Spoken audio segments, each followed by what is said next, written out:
All right. Welcome, folks. We'll give everybody a minute or two to join us for our workshop day of the summit.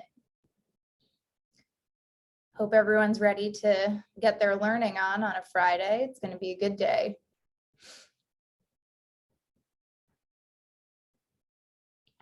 All right. Looks like we have a good number of attendees with us now. Well, welcome everyone to the first session of our final day of the Launchpad Summit. These are workshop style sessions. So today we'll be doing a deeper dive based on the hidden gem session Kate and Jess did yesterday, so that you can take your call tracking to the next level. So if you have not heard already, this is an extra special day to attend the summit, because in addition to getting your hands a little bit more dirty, you'll be entered into a raffle to win a professional services package valued at $600. So if you're here, you're entered into that raffle. Thank you so much for joining us. All right, so as I mentioned already, this session is a continuation of our presentation yesterday. So for those of you that were here, can you please take a moment to raise your hand in the Zoom control panel? Let's see who's joining us to learn a little bit more.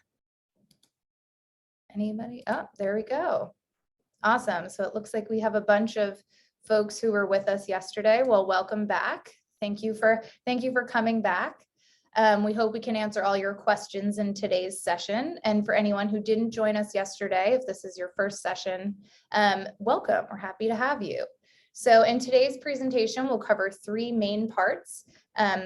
Prepare for takeoff. So this will be the building blocks used to accelerate the configuration and maintenance of your accounts. Launch your account. We're very into the space theme, by the way, in this presentation, so embrace it. Launch your account. We'll now show you how to piece together some of the fundamental configurations to enhance your workflows and optimize your use of CTM's more sophisticated workflows. And then 3, exploration. Now your account is up and running. We'll show you the tools you can use to streamline the ongoing maintenance of your workflows and to ensure that you remain all systems go. So we're looking forward to exploring this with you guys. Note that some of the features that we cover are going to be plan specific, so we'll do our best to make sure we call them out. And if you have any questions, obviously put those in the Q&A box, and we will try to do our best to make sure we answer them. So before we get started, for those new folks, let's meet our crew. I am Rebecca Massler. I'm the Senior Manager of Growth Marketing here at CallTrackingMetrics, and I will be your air traffic controller, AKA the moderator for today. And we have our 2 CTM experts sharing their knowledge with us today, captaining today's flight from the far reaches of the CTM Professional Services Department. We have Jess Michaels. Jess is our resident product coach here at CTM. She's been with us for over 7 years, employee number 5, with a background in marketing. Her superpower is relating to our clients and translating their needs into training materials to help drive product adoption that leads to surpassing their goals. Welcome, Jess. Thank you for captaining today's flight. And then our co-captain of today's flight will be Kate Batts, who is also coming from the far reaches of professional services and is a professional services consultant. Prior to her current role, she was a BDR and customer support engineer with CTM.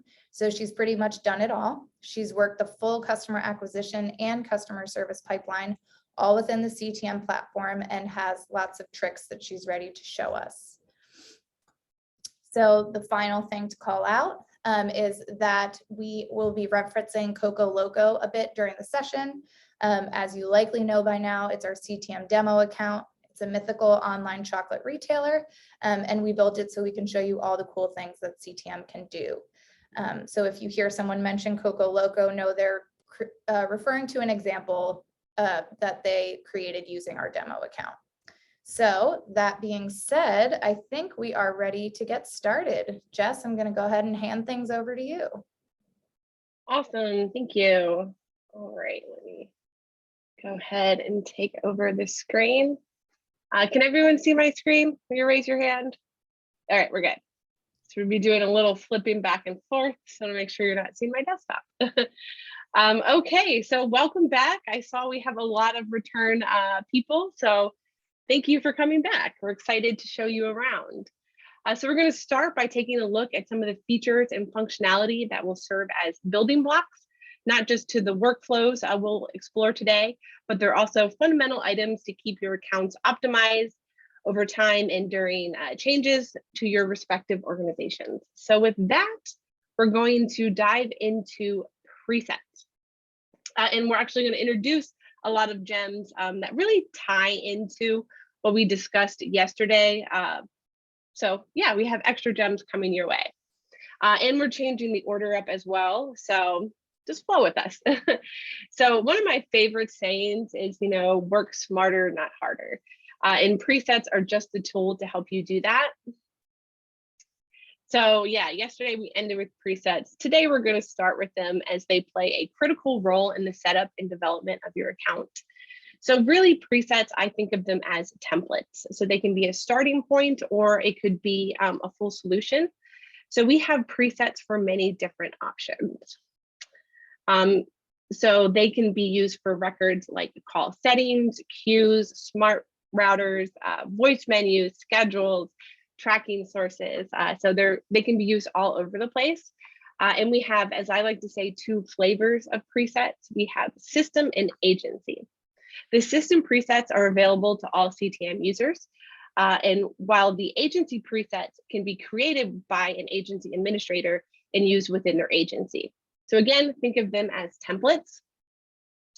So I'm going to quickly run through these slides, which actually show the presets we have for the different configurations.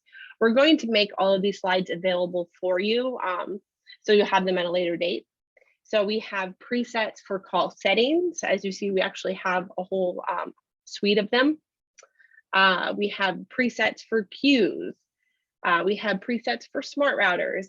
These scheduled smart router presets are one of my favorite tools. They'll save you so much time. So if you're not using those yet, you definitely want to check those out. Let's continue on. We have presets for voice menus, so lots of options there. We have a ton of presets for triggers. So again, these are going to be like templates. I'll demo some of these for you in a moment. But we also have a bunch of Salesforce triggers. Speaking of this, we do have 2 sessions today on the topic of Salesforce. So I'm sure we'll be diving into those deeper. We have presets for the dialers as well as tracking sources. These are another one of my favorites. So I encourage everyone to use presets, and especially when it comes to the tracking sources. So if you don't configure your tracking sources properly, all the tracking numbers will not correctly swap, which can lead to some messy attribution, and really no one has time for that, right? So we have over 30 presets for tracking sources available for you. And I would always recommend starting with a preset tracking source. And if it doesn't 100% meet your needs, you can use it as a starting point and then fine tune it from there. So this is actually what I'm going to show you in a moment. But here is some of our offline presets as well. So we have them for online sources and offline sources. So I wanted to real quickly switch into my demo account here and show you a preset setup. So I'm going to go to my numbers tab and then tracking sources. And then I'm going to come over to new tracking source. And then the presets will always be under the general section here. And then you'll see them as an option. So they'll load. So here's all the different presets we have. So if I wanted to use one for Google Ads, for example, I can select it. And you see it's going to fill in the name, the description. It's going to set the type to on-site. And it's also going to build the conditions for when this tracking source should swap for a tracking number. So they're going to be built correctly. So they're really great starting points. And then you can customize them if you want to. So I could add in additional parameters here if I wanted to have it for a specific campaign, for example. I'm going to switch back. So maybe I wanted one for, let's say, print. So again, it can start as a starting point. So this is an offsite one, but maybe here I want to say that this was actually for a winter flyer or something like that. So I can fine tune the information there to customize to meet my needs. Okay, so that is using presets. So when it comes to presets, we have agency presets.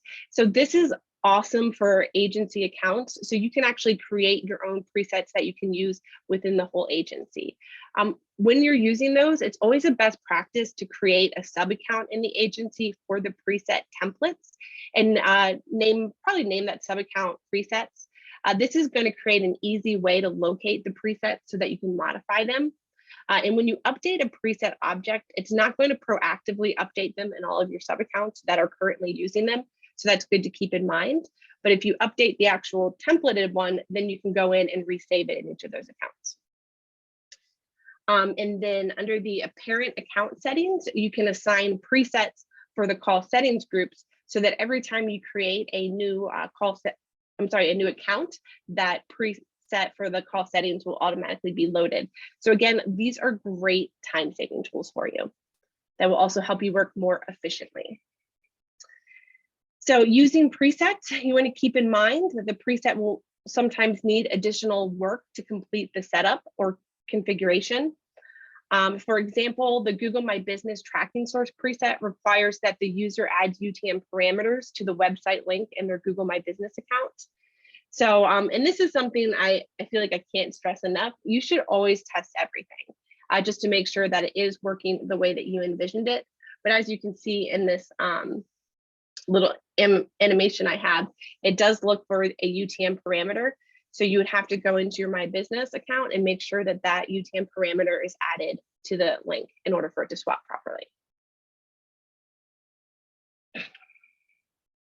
So like I mentioned, agency admins have the ability to save an object as a preset to be utilized across the entire agency, and it can be used by all admins. So this is a great time-saving tool for agencies that have similar builds in each sub-account. So with using presets, we have system and agency presets, which can be combined and listed under the preset menu dropdown. So again, they're great as a starting point or as a fully built solution. So much like presets, we have a feature called Copy To. The Copy To will clone an object to a new object in this account or another account in your agency. This will quickly clone the object you're copying with most of the configurations in place. Some portions might not copy over, like the assigned tracking number or user, which if you think about it, that makes sense because you're moving a configuration from one account to another. So you might not have the same users and you're definitely not going to have the same tracking numbers. So again, I highly recommend that you review all the configurations in the newly created object. The Copy To option is located next to the Save button at the bottom of the general section in the object. So like we see here, and there's going to be, am I copying it to this account or another account? So another great time-saving tool for you. And then it's going to be available in these objects. So you can find it in things like the access control group, queues, scripts, form reactor, keyword spotting, Lambda, notifications, schedules, smart router, teams, tracking sources, triggers, and voice menus. So it's actually all over the place. So we have another feature, much like Copy To, but we have copy sections. So unlike the Copy To, this will only copy a section of the object that you are working in, and it will copy into an existing object. So it's actually going to overwrite that object settings. So when you're using this one, you want to be really careful because it is going to overwrite that information. So with this, you can access it in queues, call settings, receiving numbers, and tracking sources. All right, so now that we're familiar with the ship's control panel, let's prepare for takeoff and head to the uncharted territories and discover some of the workflows we discussed yesterday. So yesterday we answered the question of what does an enjoyable wait time look like and how do we achieve such a thing? The secret sauce is a combination of entertainment, transparency, and ensuring the wait was worth it by intelligently connecting the caller to the agent that has the skill set to best serve them. So let's recap and dive in deeper on these gems. So again, I want to make sure that we're being transparent, that queues are only offered on the marketing and contact center plans. So one of the first things we discussed when it came to queues was hold music. So I wanted to show you this. So you can upload your own music, but we also have some options for you in the account. So under the queue setup, the first thing, this is the general box. You can select this little box here, and this is where you can add your own file. But we also have some system recordings available for you. So if you wanted to change the ringtone or add some music, you can do that here. So we have a few options. If you're like classical or maybe a little bit more rock or soft rock, we've got those for you. So one of the things we discussed yesterday as well was creating waiting messages. And this is another great way to keep your clients engaged and informed while they're waiting to be connected with the next available agent. So yesterday I showed you a lot of creative use cases for using waiting messages. So anywhere from, starting with a friendly greeting to tying in some strategic messaging. So these are just some examples we had. So you can use them to promote upcoming events.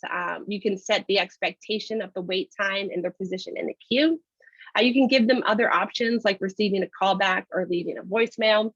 You can ask for online reviews or promote the company's newsletter. And you can also thank them for their loyalty. So there's a lot of really creative ways that you can use waiting messages. So let's explore them. So here we have an example of waiting messages, and this is using our speech to text technology. You also have the ability to use your microphone to record your own messages, or you can upload a previously recorded file. So with this option, it will read the text and it will play it at the cadence that you set over here. So here I have the message that will be read, and this one would play right away, and then it would wait 15 seconds to play this one, and then it would wait another 20 seconds before it played this. Other things to note from this page is that you can very easily rearrange the order of these messages with these little carrots. So if I decided, I'd rather let them know their wait time sooner than later, I can up that so that it would be second in line. So if you do choose to use our speech to text tool, we have some fancy options for you. You can select the accent and select a voice artist for that accent. So this is a fun way to keep on brand and add a unique touch to your automated messaging. So for Coco Loco, we used an English-Spanish accent and use a blend of English and Spanish words. So here you can see, you can choose the different accent that you want it to be read in. And then over here, you can actually choose the voice artist that you'd like to have. So pretty cool. If you did want to upload your own message or record it, you could hit the microphone here. So then that would allow you to record your own, or if you had your own previously recorded message, you could upload that here. So a lot of options for you.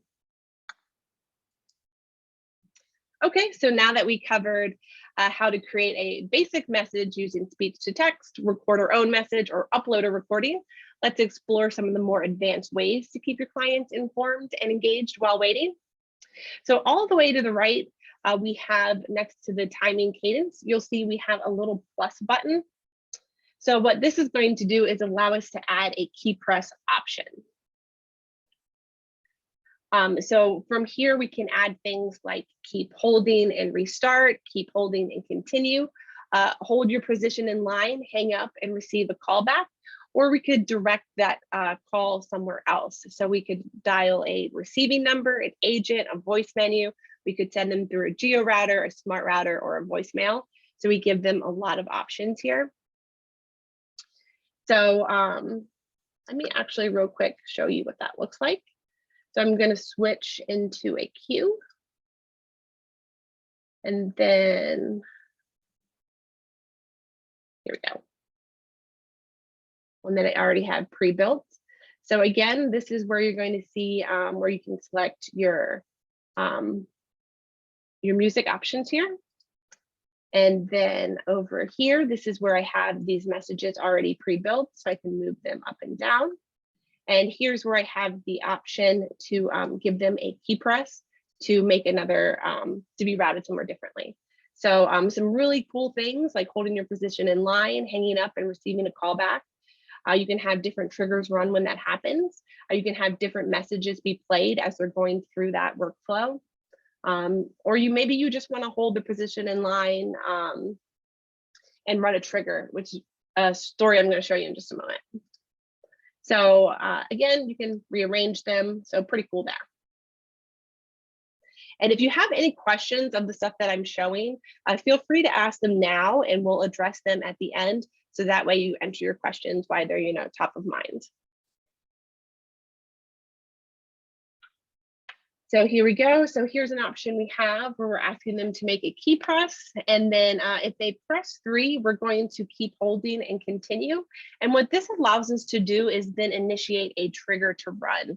So now we're going to go into a segment I call a look under the hood. So I love to share my stories of how CTM uses CTM, and this is a pretty fun one. So to promote the summit in our support queue, we had a message that was highlighting the event and asked the user to press 9 to receive a text message with a link to the summit. So I'm a total numbers person, so of course I ran the numbers for this. And it actually looks like that 50% of the people who opt to receive the text message registered for the event. And actually some of you are here now, so that is pretty cool. So here's the setup to accomplish this. First, we have an incredible in-house talent that was able to record our message. So we did have it as a recording that played. And then if they were to press 9, as we see here, we're going to keep holding their position in line and continue because they're calling to get help and we absolutely want them to get the help. But what we're going to do is have it run a trigger that is going to send the text. So this is what that looked like. So here is the trigger setup that I have. I am having it run through a different voice menu or other trigger. And then it's going to tag the activity. And then it's going to send a text message with the link to the summit. So pretty cool there. Because it's tagging it, that's how I'm able to easily track who's opted into that. And then I also built a trigger to notify me when someone opts in.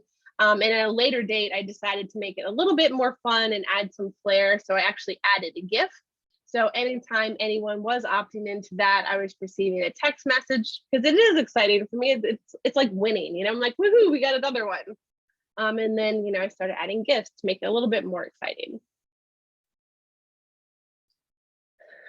So that was my first of a couple look under the hoods that we're going to have today. So back to waiting messages. So lastly, we have waiting tokens. These are powerful tools to set the expectation. And this is another one that I would encourage everyone to use because what do we want to do? We want to be transparent about the wait time and keep them entertained. And I think this one really does both of those. So how it works is that this is using true AI to evaluate the caller to agent ratio and the average length of the calls to calculate the estimated wait time.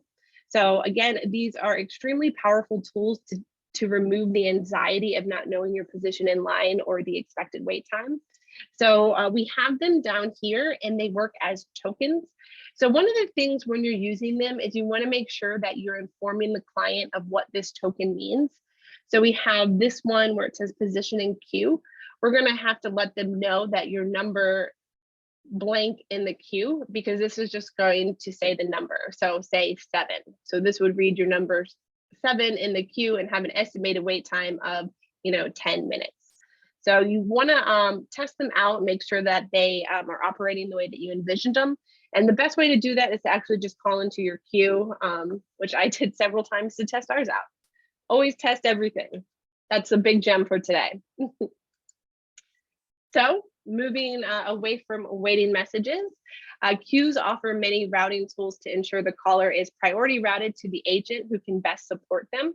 So some of those tools are things like weighted routing, location-based routing, tag-based routing, and skill-based routing. So weighted routing in a queue sets the agent's priority to engage with the activity. The weight is set to the agent is not dynamic in nature. But what if it was? What if the weight varied based on the agent's skill? Well, this is what our dev team did this year, and that is going to lead us into skills. So skill-based routing is a new feature that, again, I like to call CTM's matchmaking tool. It's going to match the caller to the agent with the skill set that are matched to the caller's needs. So before we really dive into skills-based routing, I think it's best to make sure we have a solid understanding of what weighted routing is and how it operates. So what is agent-weighted routing? Well, what it does is it allows you to set a tiered order in which the agent will be dialed. Agents with a higher weight will be rung first when multiple agents are available. For example, if you set the agents you wish to be dialed first at a weight of 10 and you set the next agents at a weight of 9, the agents with the same weight will be dialed simultaneously, and then it will ring the set amount of time before it dials the next weight tier. So you actually control the amount of seconds that will ring per weighted tier. So that will be under the settings here. So you can customize that. So here's an example of it. So here we have agent A, B, and C, with agent B and C being in weight 10. So with our current configurations, it would ring these two agents for 18 seconds before it would start to include agent A in the ringing. So it's a great way to build your priority.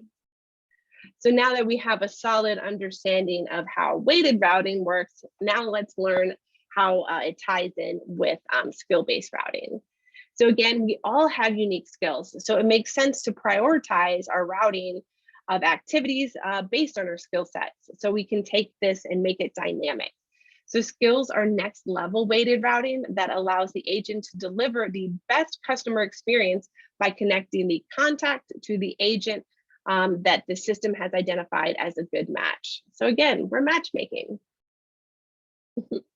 So skills use conditional logic to determine and prioritize agents based on their assigned skills in relation to the activity. So each agent, oh, that's actually on the next slide. So some quick facts before we dive into it, that this is a feature that is available on the Marketing and Contact Center plan, and that it's built with the same technology as smart routers and triggers. So it's using logic to say, if this happens, then we're going to do this. It is queue based, so it is going to be set up under the agent routing rules. And then there is a limit of 3 skills per agent, and right now it is currently in beta. So test it out and let us know what you think. So I'm going to reuse the example from yesterday. A great use for skill-based routing is based on spoken language. Again, think of matchmaking. We want to make the most appropriate connections. If I answer the phone and it's a language that I can't support, that's a bad match. And nobody wants that. So when an activity in the queue is recognized as a French speaker in this case, the system will run logic to evaluate which agents are most appropriate for the activity. So again, here we have agent A, B, and C. We have identified that this is a French caller. So it's bad matchmaking to route them to agent A. But we're going to prioritize routing them to agent B and C in this case. So ultimately delivering the customer the best experience possible. All right, so here is a little bit of what that setup looks like. So when an activity in the queue is recognized as an English speaker, the system will run the logic to evaluate which agents are the most appropriate for that activity. So in this case, I set up different tiers for it. And what it looks like is you're going to build the logic. So in this case, if the agent skill includes English 10, we're going to adjust the weight to 10. If it includes English 7, then we're going to adjust the weight to 7. So again, we're taking that weighted routing and we're making it dynamic based on their skill set. So it's really cool. So another routing we have under queues is a location-based routing. And location-based routing will route calls to the agent if the caller's number matches a set list of area codes that you define. This option works well if you have multiple agents in the same queue, but each agent handles callers from different areas. So the location is set under the agent routing rules in the queue. And again, you're going to program in the area codes. So this is a great solution for B2B companies that have phone numbers that are a true representation of their locations, but it does leave some holes when it comes to 800 numbers and if there are callers in area codes that aren't in line with their current residents, which I've been noticing is becoming more and more common. So here we have an example where the caller has an area code of 912, which is local to Savannah, Georgia. But the location in the contact is the current state of where this contact resides, which is actually Maryland. So the phone number and the state aren't actually in line. So in this case, this would be routed to the agent that is covering the Georgia territory, not the Maryland territory. So if your agents have more broad territories like Southern East Coast or Northern East Coast, skill-based routing will accommodate those much more simplistically, allowing the managers to program in the full state rather than individual area codes. So a great example of this is Texas. So Texas has 27 area codes. So rather than adding in all 27 area codes into the location-based routing, you could create a skill for recognizing the state as Texas. So a simple logic is going to accommodate this. So this is going to simplify the setup process while providing more accurate routing as the system will be able to identify the state over the area code. And with that, I'm going to pass it over to Kate. All right, thank you so much, Jess. That's all really great information here. Let me just go ahead and share my screen.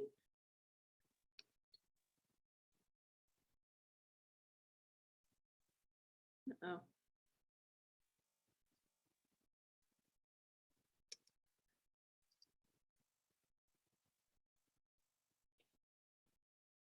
Jess, I think you might have to stop sharing. Okay, there we go. No problem. Okay.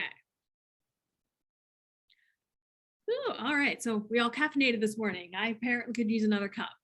Okay, so we've seen how cues are really going to help you to make a great impact and give your users a better experience and be on brand and consistent with your service offering. Based on my experience and asks I've gotten in the professional services realm, I want to explore some additional workflows that are centered around text messaging. So in this module, we're going to put together one or more CTM components for truly next level workflows. So these are great options to consider if you're looking to streamline your communication and take the lift off your agents so they can focus on other things like closing deals and assisting your clients. So before we get started, if you didn't already take a look at the past presentations, we had A2P on regulatory and compliance within texting in US, which is going to help you with your deliverability rates. And then yesterday we had a great presentation on the value of text messaging with a lot of really cool use cases to explore. So those are all really good fundamentals to cover before you activate these in your own accounts. Okay. So if your business is texting right now, let's see, are we seeing the screen right now? Good, cool. All right. If your business is texting regularly right now, you're going to find that, you know, this is kind of a repetitive task. You may be prone to typos and miscommunications, which we don't want. And this is really where our message response feature is going to shine. It's available on the user profile level for every plan that we offer. And users on our contact center plan are going to have the added benefit of deploying these out to larger numbers or teams within your, of course, team settings menu. So it can be done, again, individually or team-based, and they're going to be a helpful tool that allow you to create templates to text and chat messages to shorten your time on reply and improve the overall content of your messages. You can think of them almost like a macro that's going to help you provide uniform messaging to all your leads and contacts throughout the process. Okay, so we'll take a look at the user profile first. And actually, I'm just going to go ahead and switch over to my CTM account here. So you can, of course, go to manage users. In my case, I'm just going to go to my profile. And about midway down the page, we're going to see our message responses here. And it's really could not be more straightforward. What is the content of the message that you want to send? And what is the name or description that you want to use? And it's going to be especially important to give the shortcut name, something that's easily identifiable, easy to recall, so that when you're actually going to call that message back up, it's all very apparent what you're looking to do. So I'm going to just do a quick welcome here. And pardon me, can't type and talk at the same time, but or can't type at all today.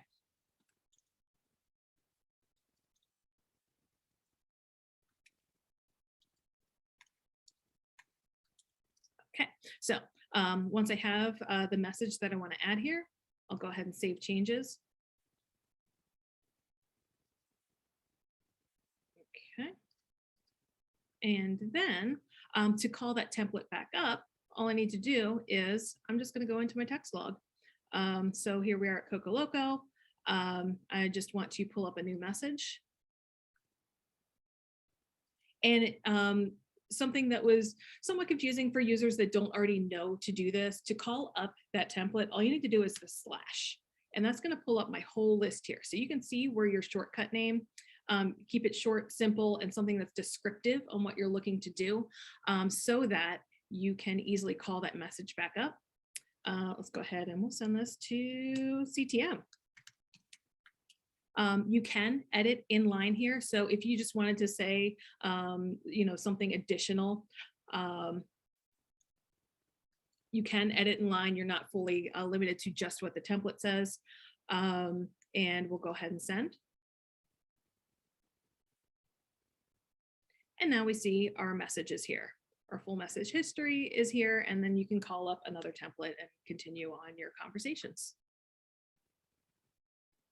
So who should consider message responses?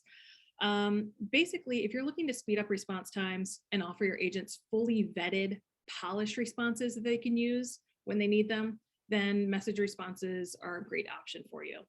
You can pre-populate the templates for your agents and allow them to focus on other things than crafting that perfect reply.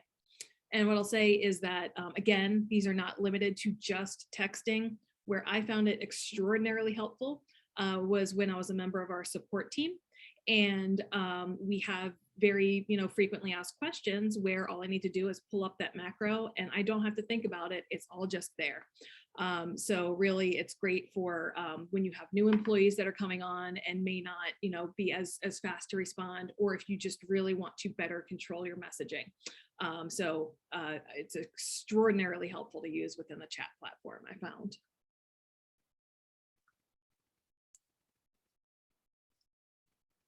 Okay, so the next tool we're going to talk about is something we talked about yesterday, and that's delivering text messages through your voice menus, your IVRs, interactive voice recordings. So because of the features required, this workflow is only going to be available to our contact center and marketing plan users.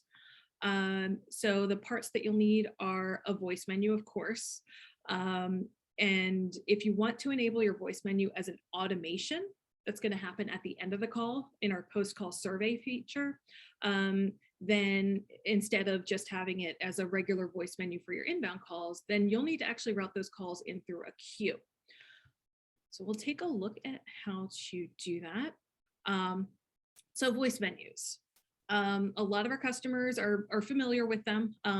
Our most common scenario is we are going to have our inbound calls come into the voice menu before you route the call to the appropriate party or department. The voice menu can also be, set up as like a prompt. So, for our mailing address or for our web address, press a specific button. You have a pre-recorded message, and your caller will get that information based on what interaction or which key press they make within your voice menu. Again, pretty standard.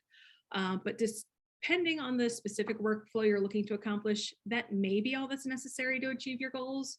But there are times where a text message is going to be a more appropriate way to put the information that your caller is asking for at their fingertips. They don't have to go and grab a pen and paper. They don't have to call back. They don't have to speak with an agent. So an example could be if you want to provide your caller with like a street address, or if you have like a passcode to get in your building or garage, that's information that it's going to be a little clunky for them to get while they're actually like at your door. You can text message them that information so that they have it when they're ready to use it. So that speech prompt, that's going to be, a good option. They can write it down, recall it later, but that extra mile you can take is using this voice menu to deliver that information for them. So we'll switch back over here because yesterday we talked about our company Coco Loco, and they wanted to incentivize their customers with filling out just a brief phone survey so that they knew how to grow their business. It's market research they wanted to do. Doing an incentive for these types of surveys is going to have an immediate impact on response rates. A lot of studies show up to the tune of like 10 to 15% right off the bat. Put an incentive, get more responses. So to increase their response rate, they want to give a promotional code for 10% off the next web order that customer makes. So to make it even easier for the customer, they want to do two things. They want to have it so that it's an automated post-call survey. So your agent is on the line, the caller agrees to, the agent says their goodbye, caller is then routed into that voice menu automatically. The second automation we're going to apply is in the voice menu itself and have that pre-formatted text message that we want that's going to have the promo code. So again, if you weren't already familiar, post-call survey we'll take a look at in our call queue. And it can be used either within your call queue for your caller, or you can use it if you wanted your agents internally to make a key press selection to determine if a conversion was made or a sale was made. So it could be just a simple press 1, press 2, or you can have it built out very similar to what we're going to take a look at in our voice menu. So what we want to do first is go to our flows menu here, and of course select voice menus.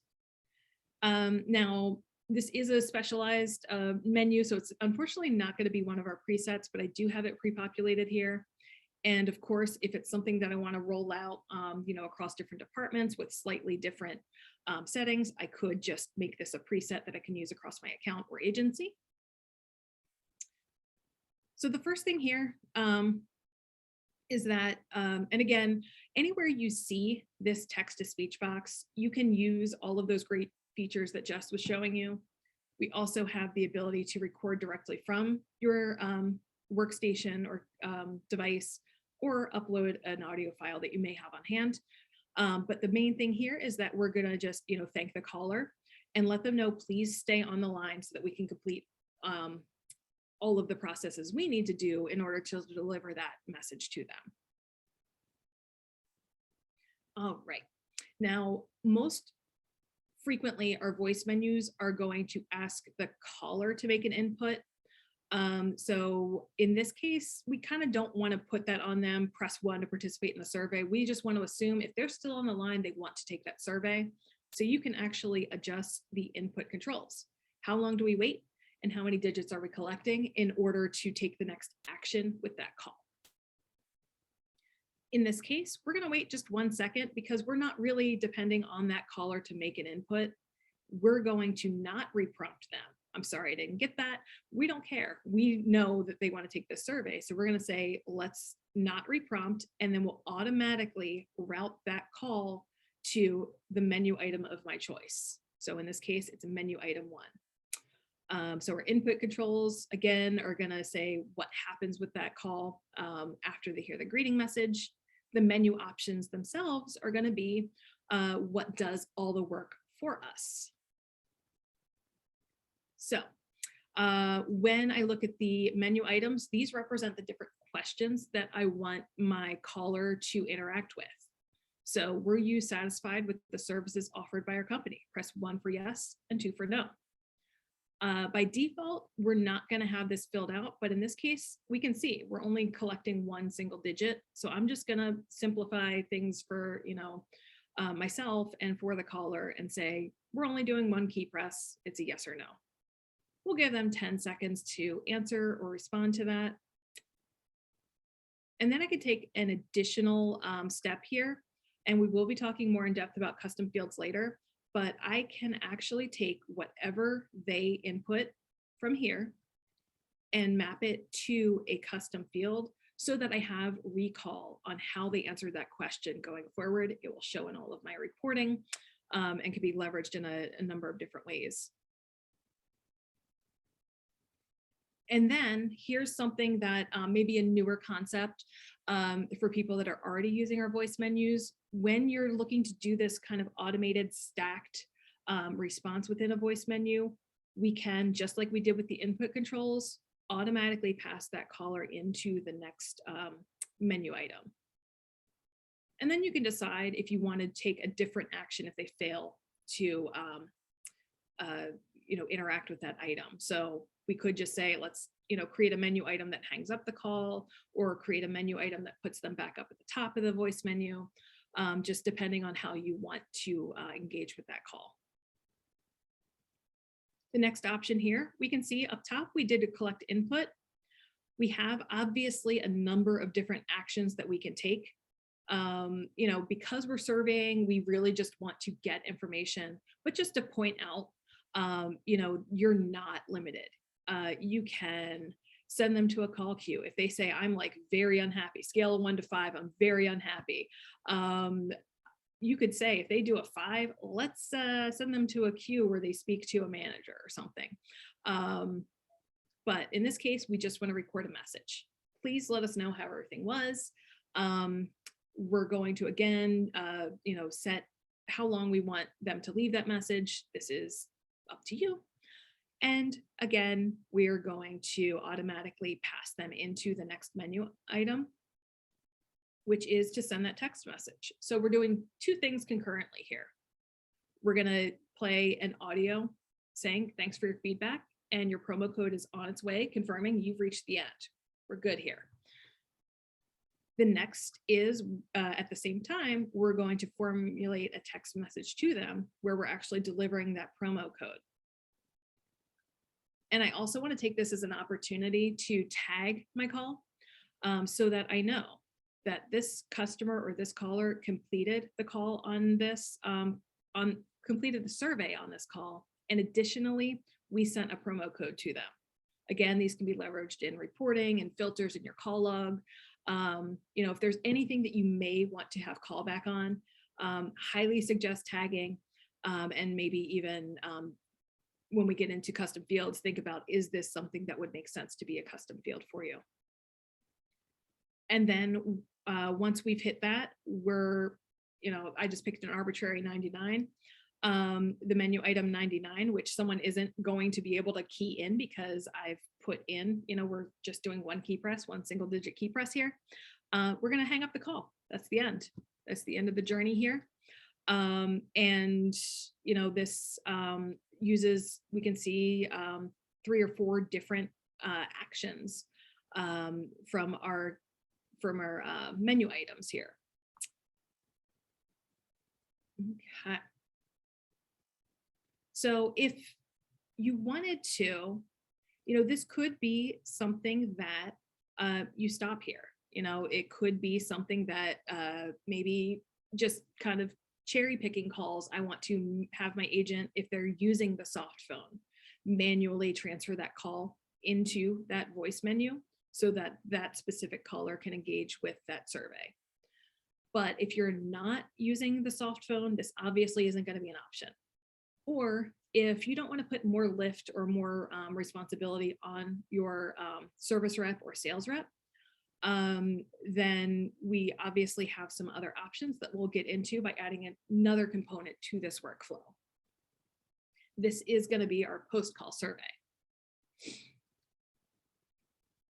So Your inbound calls are routed through a call queue, or if your inbound calls are routed through a call queue, we can introduce this automation for you. It's going to allow you to automatically pass that caller into that voice menu. Or like I mentioned, you can instead pass your agent. So it depends on who you want to get that input from, but we have you covered in each scenario. So if I go back over, again, in the flows menu, we want to look at queues. And again, not a preset option that we necessarily have, but definitely something that you could designate as a preset to recall easily in your own account. So when a call comes in, we are going to have it route into agents, obviously. And then about towards the bottom of the page here, we're going to look at the post call option. So this is where you can decide what happens when either party leaves the call. We only recommend doing one or the other because, what is the indication? If no one's hanging up the call, who does the tie go to, basically? So after the caller hangs up, we could survey our agent, and this is going to be like a kind of default that we do without you having to create a voice menu. Press 1, press 2, and then they enter a dollar amount. So that's a handy option that you have at your disposal. But because this is specifically designed in our case to get our caller to our market research survey, we want to automatically, after the agent hangs up, we want to send our caller to a voice menu. And that's the familiar Coco Loco survey that we just set up.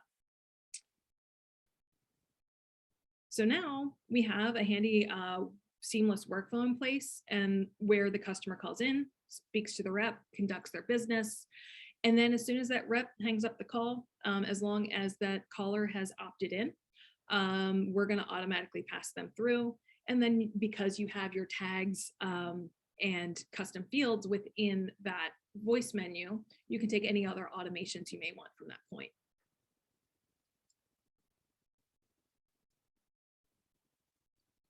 Okay, another scenario we spoke about yesterday was how we can use the text capabilities in CallTrackingMetrics to further streamline the chat capabilities to streamline your text. So because of the features that are required here, this workflow is only going to be available to our marketing plan and contact center users.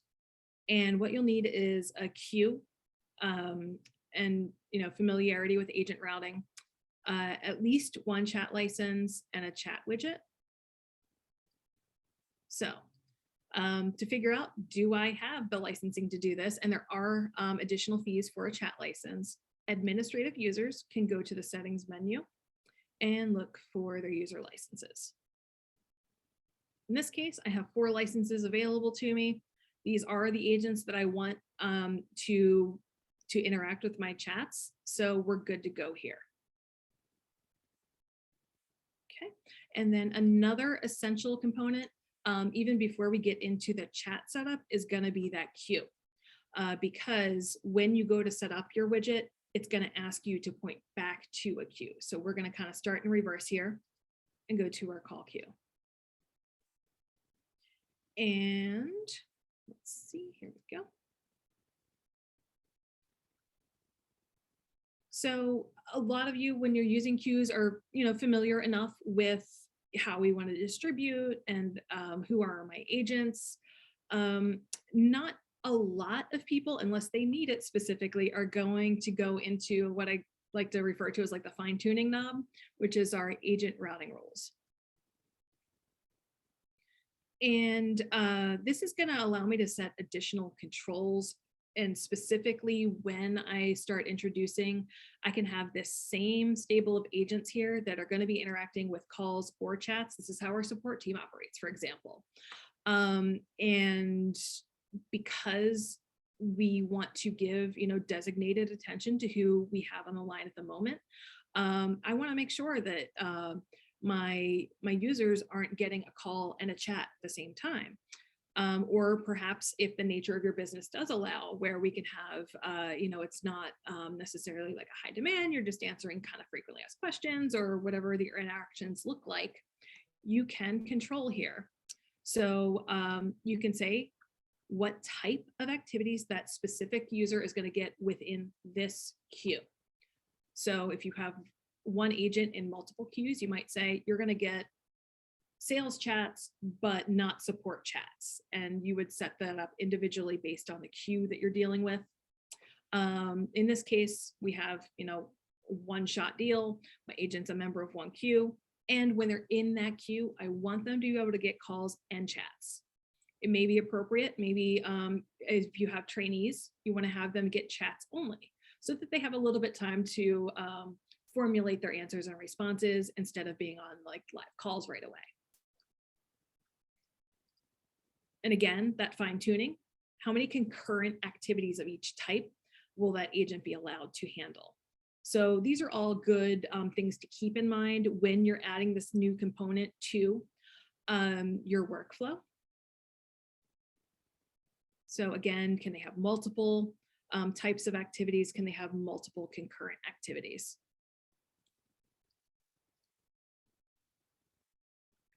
All right, so then what we want to do is go to our chat widget. And chat obviously can be a web, a customer facing on the web. In this case, it's just kind of like a back-end mechanism we're going to use. So here's where I'm going to determine, obviously a lot of these do not apply because we don't have that web session we're interacting with. But the important part here is that we are going to do the routing. So the chat flow, we are going to say when someone comes into this chat widget, which is just specifically for my text messaging, that I want to have it go to whatever queue you're pulling at that point. So is it my sales team? Is it my marketing team? And so on. Now that I have my chat widget, the final piece here is if I go into the tracking number, I can set up, of course, dial routing or inbound calls. We're call tracking metrics. That's the first and foremost for us. But we also give you the ability to say, what happens if someone texts the same number?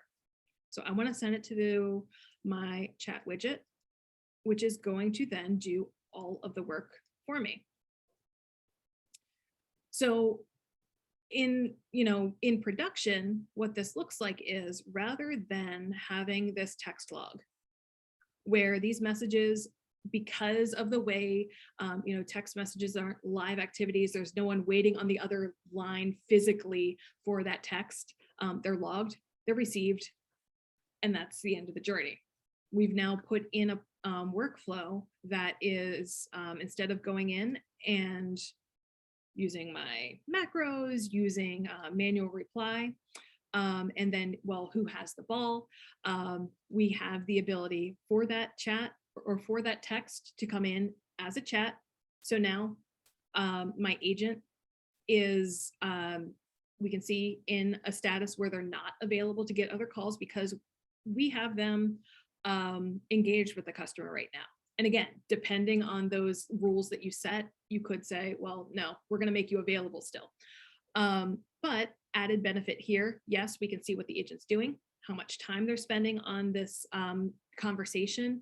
And then also, there's no question of who has this lead because it's a continuous conversation here in like more of a chat or messenger format, as opposed to separate line items here in the text log.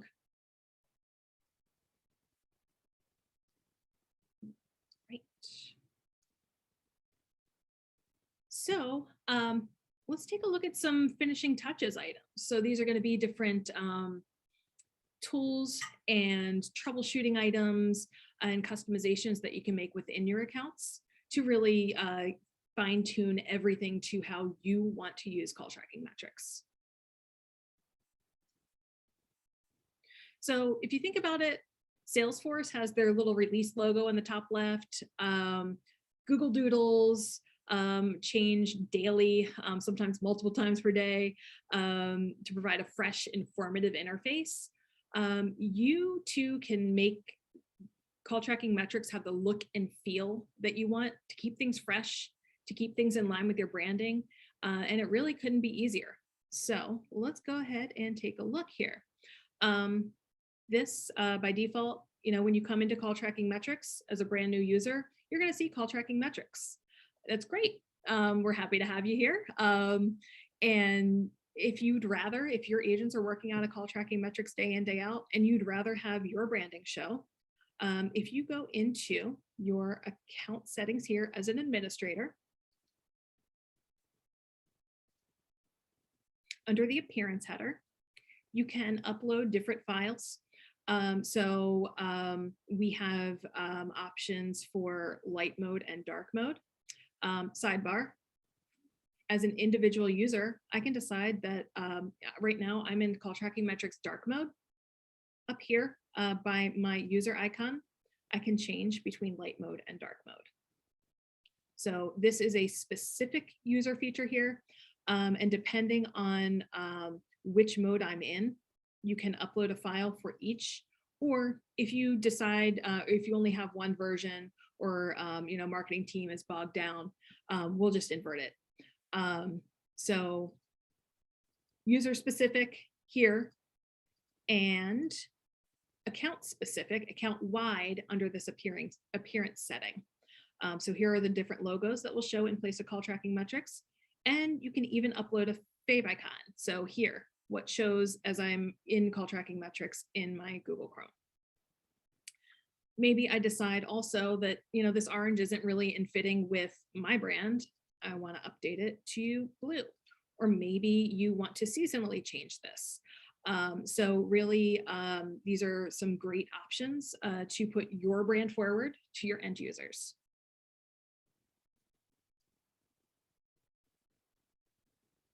Okay. Now, switching gears for our soft phone users specifically, we have a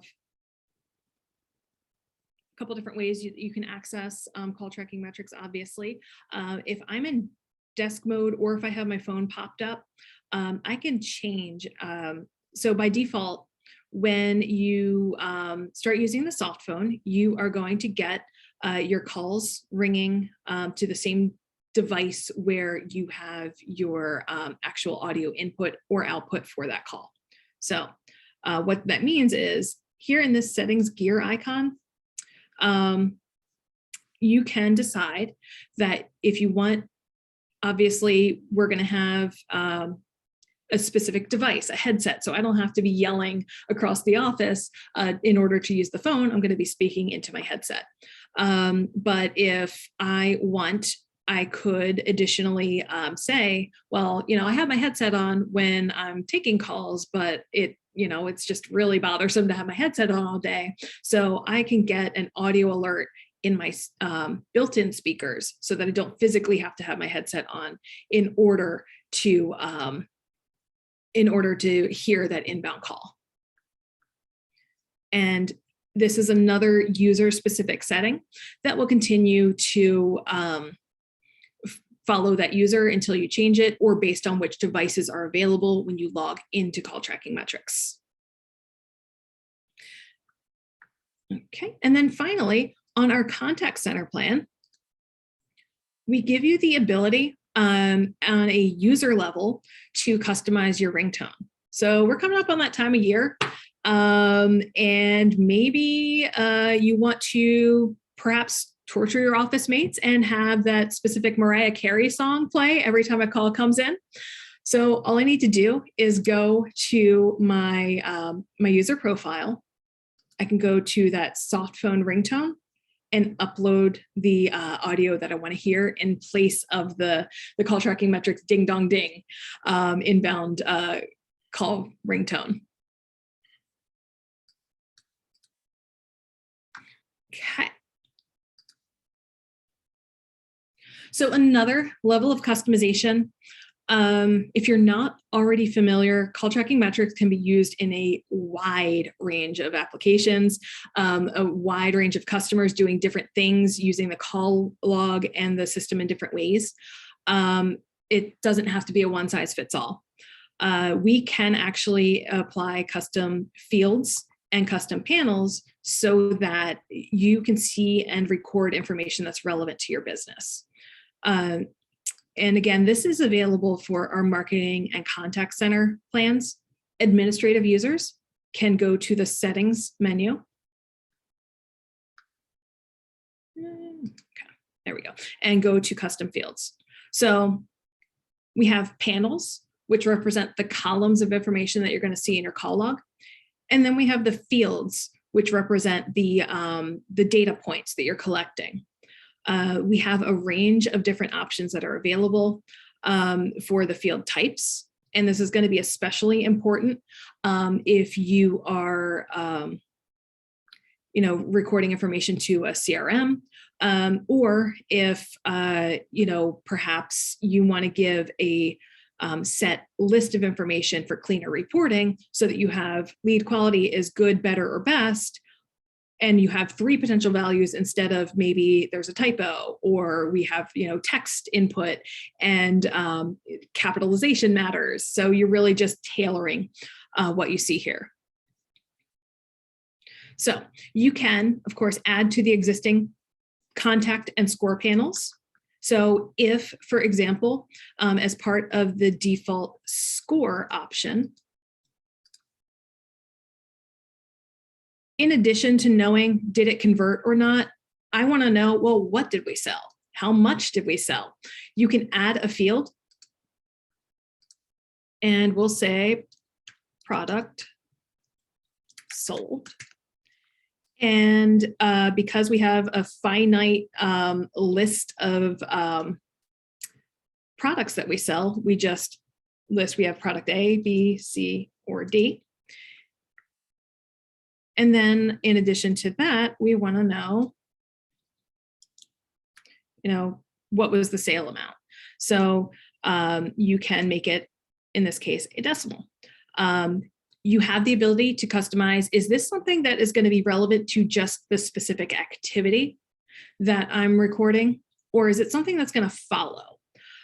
So in the case of, well, what product did we sell? Are you in a business where you're potentially going to have multiple sales interactions? In that case, you probably want to save it to the activity level and not the contact. But if you have something that's, a one-time purchase, you may just save it to the contact so that you know what product they have or which product you're supporting. Go ahead and add these. Okay. And once you have committed these changes, it's just letting you know these items cannot be changed once you've committed them here. So any additional changes you need to make would be a new field. Okay, so difference between adding to an existing default panel and perhaps adding your new panel is maybe you have something that's a little bit more specific, like an intake process. So you want to qualify the caller and need to know specific information. So our donut cart. We have, what flavors, what's the event date, information that's going to help you or your agent to go through the sales process, fully qualify and vet that client. That isn't necessarily a score or relevant to the contact.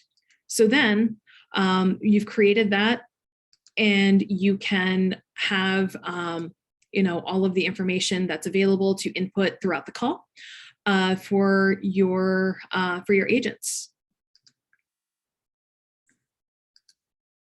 Okay. And one more way to leverage these custom fields, of course, you can input information. But what if you already have information in like a CRM? You can use our list feature to import information that you already have on hand that you want to expose to your agents. So to do that, what we'll do is, so let's go back here. Okay, so what we'll do is go to the activities and go to lists. From there, you can add to a new or existing list. And in this case, it's not really like, membership based. We're just wanting to know, okay, what information corresponds with which of my standard or custom fields for the data point. So you can map that information in and have it available so that for future calls, as someone calls in, rather than asking what's your account ID, what is, which product do you have, it's all available. We know this note carried over because we imported it. We have an account ID because we imported it. So the agent doesn't have to spend additional time asking questions. And then with that said, we can see here, I have quite a few custom fields. It may not be all relevant to everyone. You can tidy up what it is you see and interact with on the user level with this little window pane right here, or column selector. So if I don't need a piece of information, all I need to do is hide it. So deselect the ones that I don't want to see and select the ones that I do want to see. And that will continue to carry over for future logins for my specific user.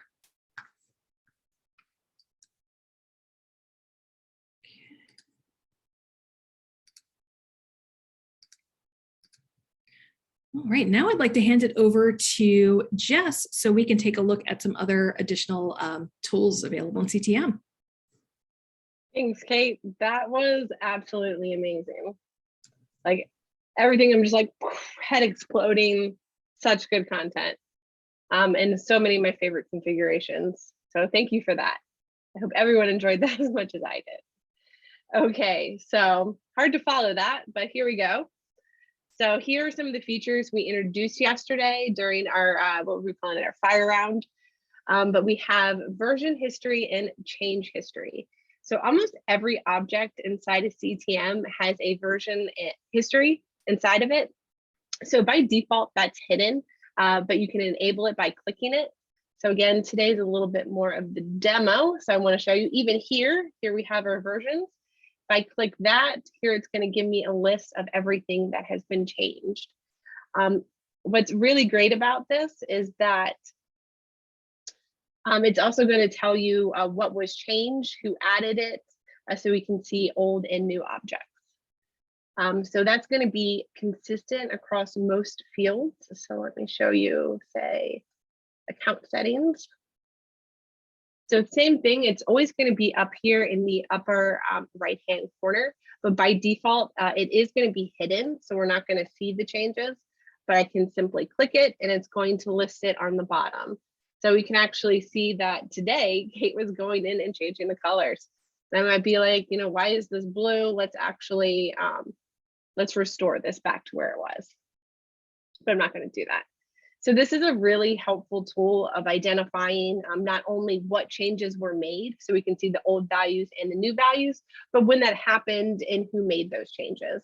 So very helpful for backtracking. But a lot of times changes have been made and we don't know exactly what it was that led to it. So this might be a little bit more tricky because you'd have to actually go into each object to find it. So we also have our change history. So this is going to be on a more broad scale. So this is going to say that, there was a change to a custom panel. It's going to actually list the name of the object. So in this case, we can see that the name of the account was changed. So it's going to tell us the name and the object as well as who's making those changes and when they are. So if there's been something that changed and it disrupted things and I'm not sure exactly where it happened, this is a good place to go, because then I can come into here and then click edit and it's going to bring me into that individual object. And then from here, I can look at the versions and see, okay, this is what happened. So it's a great troubleshooting tool for a way to kind of go back in time and figure out exactly what change was made, who made it, and then you can actually recover it. So that's a nice gem there. So another gem is the test button. So I've already said it a bunch and I'm going to say it a bunch more during this last 15 minutes. you should be testing everything. And we have a troubleshooting button for that. So this can be found under objects that require conditional logic, like notifications and smart routers and triggers. So let me actually run into a trigger to show you how this works. So here are my triggers. I'm just going to grab one. And again, we have versions, so great, it's all over the place. And then if we scroll down, we have our logic here and we have our test button. So what this is going to allow us to do is to choose a previous activity to see if it's going to meet the logic to have this workflow. So I can come in here and I'm just going to grab, it says it needs to be an inbound activity, so probably this one. So this is going to tell me that for this activity, the talk time was less than 60 and it was an inbound activity, thus this action would take place. So this is a great visual for you to know when things are set up properly. So what I tend to like to do is to actually place the call that should meet the condition for the test. So then I have my example of what should work, and then I can test that against the logic here. And if it doesn't work, then it gives me a starting point to go back and troubleshoot.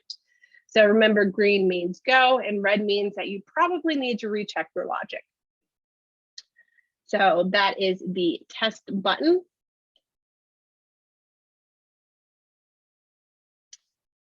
So yesterday, I also told you about the Run Now gem.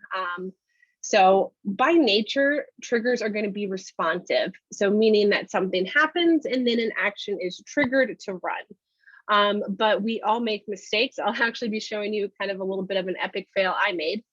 And with that, we need to recover them. So the Run Now button is a great troubleshooting tool. So let me go back here.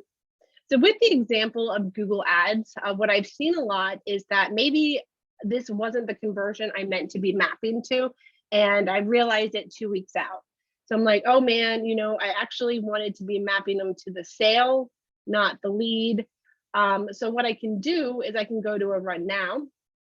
If I identify the time frame that was missed, I could say, it was from the 1st to today. So let's go ahead and push all the activities into this new workflow. So it's a way that I can recover that information and get it to where it needs to be. So the Run Now is great for situations like that.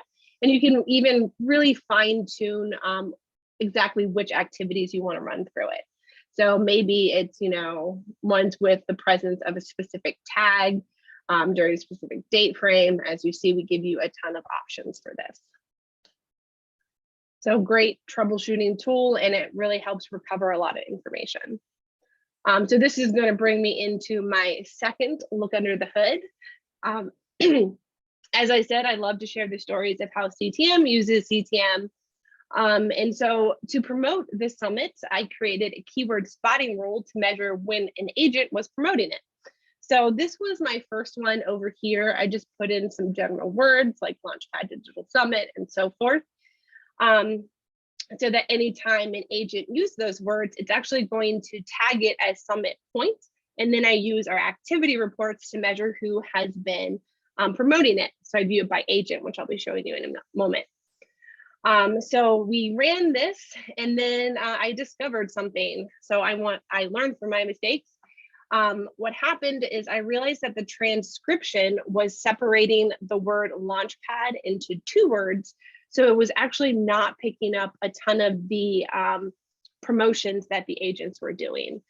So I learned from my mistakes. And so what I was able to do is create, so let me go back a slide. I added it as 2 words, and also noticed that, November 3rd, the date was often used. So I added that to the keyword spotting list so that the promotions moving forward would be identified. But what had happened is, there were a lot that were missed, and people obviously want to receive credit for their work. So what I did is I created a trigger, and I used the Run Now to run through those calls during that time frame to run through the transcription and to identify the additional keywords that were missed. And so I actually found that it over doubled the results of keyword spotting for that one individual day. So a lot of people's work was missed, and we were able to recover it using the Run Now. So it's a great tool for recovering misinformation. And try it out, use it, and it'll make you look good, because I thought it made me look good after an embarrassment. So I was able to bring it back up, and then people received, the credit that they deserved. So another tool that we have is the analytics attribution defaults. So this allows you to add in default values in the case that we don't receive a session. And then we would send those default values into Google Analytics. So we can send defaults for all of these fields. And really how it works is it's meant to mirror what you have set up for your campaigns. So for a typical campaign, you'll probably have UTM, something like this. And what you can do is inside the tracking source or the tracking number, you can mirror those. So that in the case that we weren't able to attribute a session, it could be that somebody wrote down the number and then called it later. It happens from time to time, that it's going to add in this attribution so that in analytics, the reporting will remain consistent. So this is what I wanted to show you guys. And this is also my epic fail and why we should test everything. So what I did, and the whole goal is to combine these so they report together, but you need to test everything and make sure that you're consistent. So I made about every error possible. I have mixed caps, there's a random space. So test everything, make sure it's consistent between your sources, and then, get it right and then go live. So even the pros will make fails, but if you do have everything in line, what's gonna happen is that it's gonna take your offline tracking source and your online, and then that attribution is going to be combined so that when you look at it in Google Analytics, it's going to report as one of the same campaign. So it is a very helpful tool, but again, we must test everything. And even the pros make mistakes. I will own up to my mistakes. So again, test, test, test. Okay, so with that, over the past 2 days, Kate and I have had the pleasure of showing you some of our favorite gems in call tracking metrics. We fully understand that this is a lot of information to digest. Our hope is that in showing you how multiple components can work together will help you identify some exciting workflows that may be useful in your accounts. We hope that you take the opportunity to create a test sub-account in your agency so you can try some of them out yourself. And if you get stuck, don't worry, we have resources for you. So one of the ones that I want to show you is we have our Launchpad training. And what I'm going to do is I'm going to take this deck and I'm going to build it into a session and hopefully have that for you ready by next week. But here we have our Launchpad. So what we have in here is courses so that you can actually take little step-by-step trainings of how to use CTM. So this is so great for our clients who are growing, so they're hiring new staff and they don't have time to train them on CTM, right? And they're brand new to the concepts. So this is going to help you get familiar with navigating around your account, introducing our core concepts, like what is a tracking source, what is a target number. We're going to define all that for you. We're going to talk about the by number process and porting number process. And then we're going to add in all the content from today and the Salesforce session after this down here so that you have those resources as well. So this is great how-to step-by-step style learning. So with this, we also have our live schedule. So we do a 6-day training, which is called the Live Academy. And what it does is it's going to start with a very basic account starting brand new. And then each day we're going to expand. So we broke it into 2 weeks of 3 days so that in the first 3 days, we're going to go over our real core concepts and our fundamentals. So, and then we're going to give you a week to process and implement that. And then we're going to come back in the second week and we're going to get into more advanced features. So with this, we're going to look at queues. We're going to look at things like custom fields that Kate introduced today. We'll talk about the chat widget. So this second week will be a lot more advanced, but it's great content for everyone. We do it live once a month. If by chance you can't make them live, we also have them recorded for you. So we know that everyone is busy. So if we come over to a recorded, we have them all here as well. So this way you can do them in your own time. They're each about an hour long. And then from here, we have the recording and the slide decks. So download those, save those, reuse them. We're updating this constantly. So these are a great resource for you and your growing teams. And we, as well as we have our community. One of the things I saw in our session yesterday is that somebody had a suggestion, like it would be cool to have different ringtones per tracking sources. That is a great idea. And I'd love to hear fun stuff like that. And I'd love to hear, the gems that you're utilizing in your accounts, as well as, your creative workflows. Kate showed so many cool things today, and we want to hear yours. So a great place to do that would be our community. We have helpful links here, tips and tricks. You can request features like ringing per tracking source, very cool. And you can upvote stuff. So this is a great resource for you to engage with us and engage with our community. So be sure that you are taking advantage of these. So then the last resource I wanted to show you is office hours. So this is something, let me come back. Where am I? Here we go. So if I go to our live schedule, so 3 times a week, we have office hours that Kate, I, and other people on the professional services team host. So this is, a live Q&A session. So this is where you can come in and pick our brains. You're trying to build a concept, we'll help you think through it. We'll demo things in our accounts, but this is a time to come and meet with us, and we're happy to help you. So, come say hi. It's offered at 11 o'clock, Mondays, Wednesdays, and Fridays, as well as our engineers do an API office hour. So typically, if you bring questions to the beginners power hour that we can't answer, if it's over our technical skill, we'll point you to the API office hour. So this is where you can actually meet with our dev team and ask, questions along the API. So great resources for you to engage with our team. So yeah, attend those, come say hi to us. You will see Kate there, you'll see me there. So yes, so with that, I'm going to hand it over to Kate. Right. Cool. Yeah. So if you don't have the time or resources to dig into some of the resources that Jess has almost single-handedly built out and done an amazing job with in the Launchpad and the Academy, then we offer professional services. This is something that you can speak with your representative about, discuss project scope, some of the goals and objectives that you may have in putting together workflows that work for you. So here we are on a recent bowling outing, and don't worry, we are far better equipped to handle CTM than we are bowling. That was a fine team building effort, but yeah, we are much more in our element working with CallTrackingMetrics. All right, so Kate and I are talkers, and we realize we have gone to the minute each time, but we do want to give an opportunity for some questions.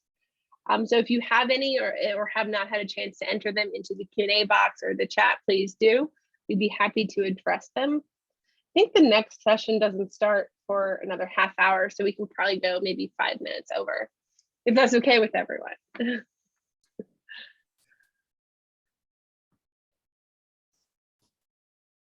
All right, so let's take a look at some of these questions.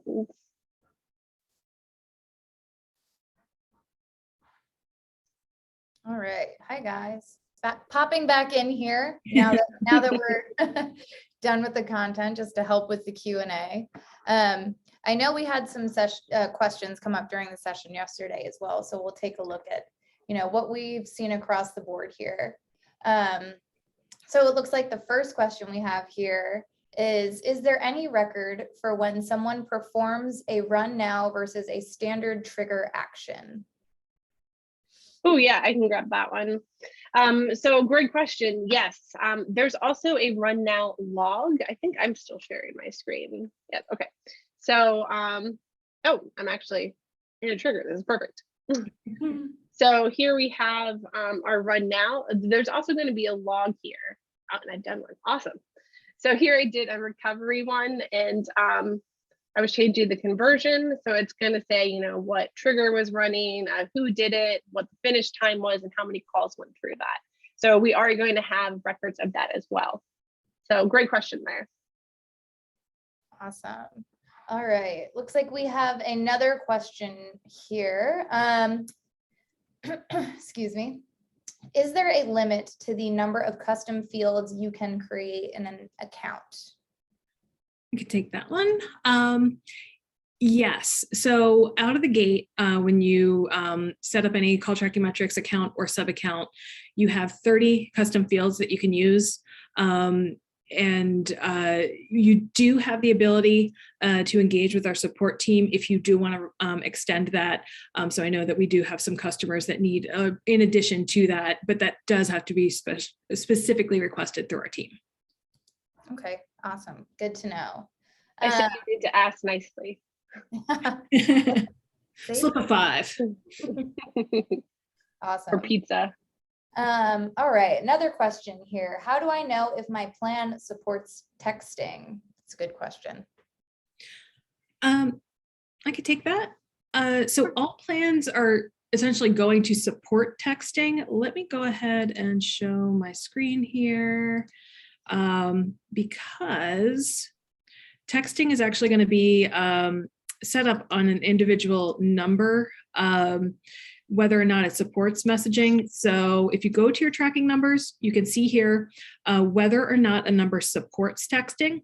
In this case, all of our numbers both support and are enabled. If you saw like the outline of a checkbox here, it would indicate that the number supports texting but is not enabled, which you get to from your numbers menu. If you go to text numbers, you can enable and disable numbers to receive inbound and outbound. And then you have your long form messages here as well. So you can separately enable them. Awesome. Okay, great. I think we'll have time for one more question here since we're already over, we don't want to hold everyone for too much longer. But one more question here. Can I send MMS in addition to SMS or plain text messages? Kate, you could probably pick this one up as well too. Here we go. Yeah. You do have to separately enable them. Specific workflows will allow you to do an MMS. You can, of course, manually do MMS.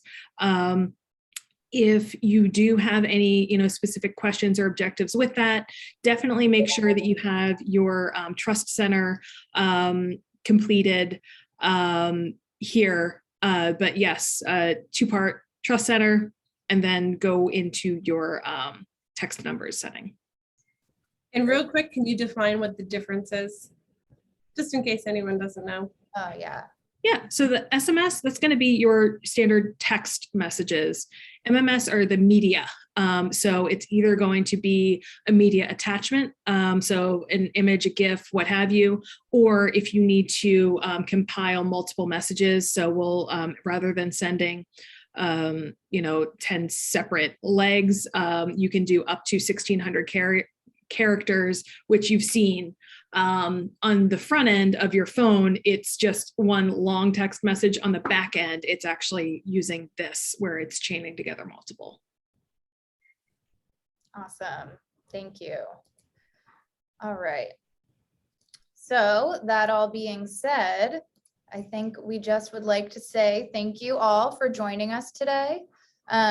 It's been, a pleasure being able to share all of this awesome information with you guys. Be on the lookout for those recordings. They're coming. Someone else started sharing their screen, but that's okay. So we'll just pull up the QR code here and let you know that this is your chance to share some feedback with us.